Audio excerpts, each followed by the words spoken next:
თქვენ ახვდით ამ მამაკაცს და რომ მიხვედით თვითონ ფსიქიატრიაში რა გითხრეს, ანუ რაზე ისაუბრეთ, რაზე საუბრობთ? ჩვენ შევიყვანეთ, აუხსენით ფსიქიატრი იყო თეონა ბაღაშვილი.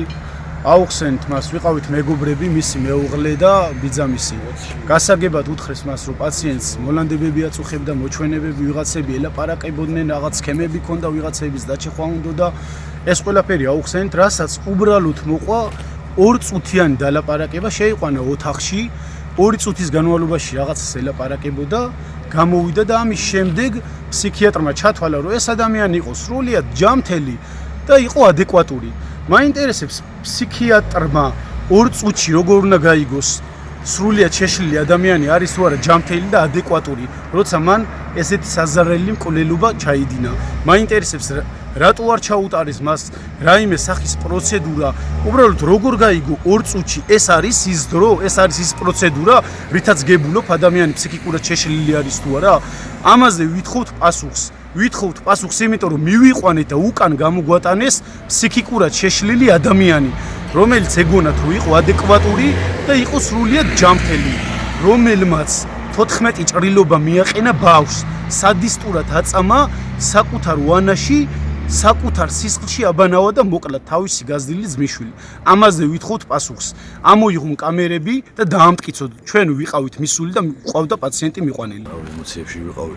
ძნელია ჩემთვის ამ ყველაფრის გახსენება, მაგრამ როცა შევედი უკვე კუხნას როგორც გავწვდი შესასვლელში დანით დამხვდა რა. დანით სისხლიანი ქონდა, თვითონაც სისხლში იყო ამოვლებული და ჩემს კინოს გამოიწია რა ადეკვატური იყო. მე თვითონაც შემეშინდა ესეთი სახით და ესეთი თვალებით მიყურებდა და კიდევაც უთხარი რომ ვალერი გიორგიოვა მეთქი. და ვერ მიცნო აბსოლუტურად. ამათვალიერა, ჩამათვალიერა და გამომეკიდა დანით. თქვენ ბავშვს ეძებდით? მე ბავშვს ეძებდი, ბავშვის გულზე შევედი სახში. 2-ჯერ 3-ჯერ დავიზახე, როგორც კუხნაში გადავედი.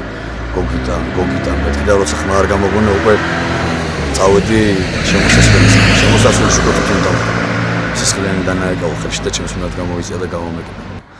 ჩვენი მოთხოვნა ის არის, რომ ფსიქიატრიაში როცა მივიყვანეთ ჩვენ ეს ბიჭი არაფერი არ გააკეთეს იქ. ნარკოლოგიაში მივიყვანეთ, იქაც იგივე თანხა მოგთხოვეს და იქაც არაფერი მოქმედება არ იყო რა. პირველ რიგში ჩვენ გვინდა რომ როცა ესეთ რაღაცა განმეორდება, თვითონ ფსიქიატრიულმაც და ნარკოლოგიულმაც პასუხი უნდა აგოს ამ ყველაფერზე რა. როდესაც ესეთ არაადეკვატურ მდგომარეობაში ბიჭი მივიყვანეთ ჩვენ, ამ ყველაფერს უნდა ესეთი ნიშნები ქონდა ამ ადამიანს, ესეთი მოჩვენებები ქონდა, ესეთი ყველაფერი ქონდა, არაფერი რეაგირება არ გააკეთეს აბსოლუტურად. პირველ რიგში გითხრეს რომ ჩვენ ადგილები არა გვაქვს. მეორე რიგში როცა უთხარით რომ ჩვენ შეგვიძლია რომ ეს ფული მოვიტანოთ და ბიჭი აქედან აქ უნდა დატოვოთ და არ უნდა გამოვუშვათ, პირველ რიგში ფულს ეთხოვთ მხოლოდ და მხოლოდ 3000 ლარს. ეს ფული თუ არ იქნება და არ მოვა, ჩვენ ვერავის ვერ დავუტოვებთ. პასუხი უნდა აგოს ნარკოლოგიულმაც და ფსიქიატრიულმაც, რომ აღარ მოხდეს ესეთი განმეორება და კიდევ სხვის სიცოცხლე რო არ შეეწიროს.